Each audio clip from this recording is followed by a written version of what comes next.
దేవుని పరిశుద్ధ నామానికి స్తుతి కలుగును గాక. దైవ వాక్కు అనే డైలీ కార్యక్రమానికి ప్రేమతో మిమ్మల్ని ఆహ్వానిస్తూ ఉన్నాం. ప్రతి ఉదయమున దేవుని వాక్యాన్ని వినిచున్న మా బిడ్డలారా, దేవుడు నిశ్చయముగా తన కృప మీ యందు వెల్లడి చేసి ప్రతిదినము అనుదినము తన కృప చేత మిమ్మల్ని తృప్తిపరచునుగాక. అనేకులకి వాక్యాలు షేర్ చేయండి. మరి దేవుని కృపతో మీరు నింపబడండి. ఈరోజు దేవుని వాక్యము కొరకు 2వ కొరింథీ పత్రిక, అపోస్తలుడైన పౌలు కొరింథీ సంఘానికి రాసిన 2వ పత్రిక 7వ అధ్యాయం 6వ వచనాన్ని నేను చదువుతున్నాను. అయినను దీనులను ఆదరించు దేవుడు తీతు రాక వలన మమ్మను ఆదరించాను. అయినను దీనులను ఆదరించు దేవుడు. వండర్ఫుల్ కదండి. దీనులను ఆదరించే దేవుడు అంట. హల్లెలూయా. దీనాతి దీనమైనటువంటి స్థితిలో ఉన్నటువంటి వారిని ఎవ్వరూ చేరదీయరండి, ఎవ్వరు ఆదరించరండి.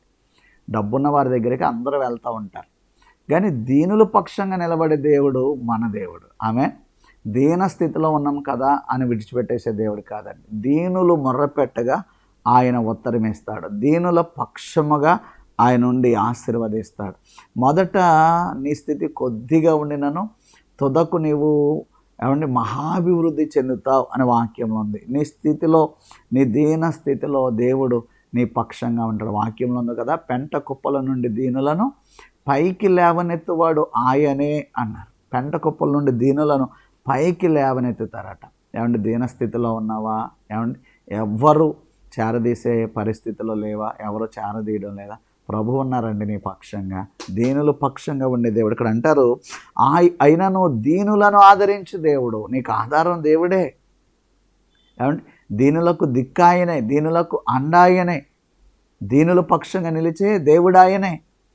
మన పరిస్థితుల్లో కొన్నిసార్లు మనుషులు వదిలిపోతారండి, కానీ ఆ స్థితిలో దేవుడు మనల్ని విడిచిపెట్టరు. మన దీన స్థితిని ఎరిగిన దేవుడు దీనులకు ఆదరణగా ఉండబోతూ ఉన్నారండి. వాక్యంలో మనం చూస్తే కానాను స్త్రీ అనే ఒక స్త్రీని మనం చూడగలుగుతాం. ఆమె దీన స్థితిలో ఉంది. ఎందుకంటే కుమార్తె చావ సిద్ధమైపోయింది, ఎవ్వరు విడిపించలేదండి. యేసయ్య వెంట వెళ్తూ, అయ్యా నా బిడ్డను కనికరించయ్యా, నా బిడ్డను కాపాడయ్యా, బ్రతికించయ్యా అంటా ఉంది. యేసయ్య మాత్రం ఏం పట్టించుకోవట్లేదు అంటారు. శిష్యులు కూడా వచ్చి అంటారు, అయ్యా ఆమె మన వెనక రాకున్నట్లు నువ్వు ఏదైనా చెయ్యి అంటే ఆయన అంటాడు కదా, పిల్లల రొట్టెలు కుక్కలకు వేయకూడదు అంటాడండి.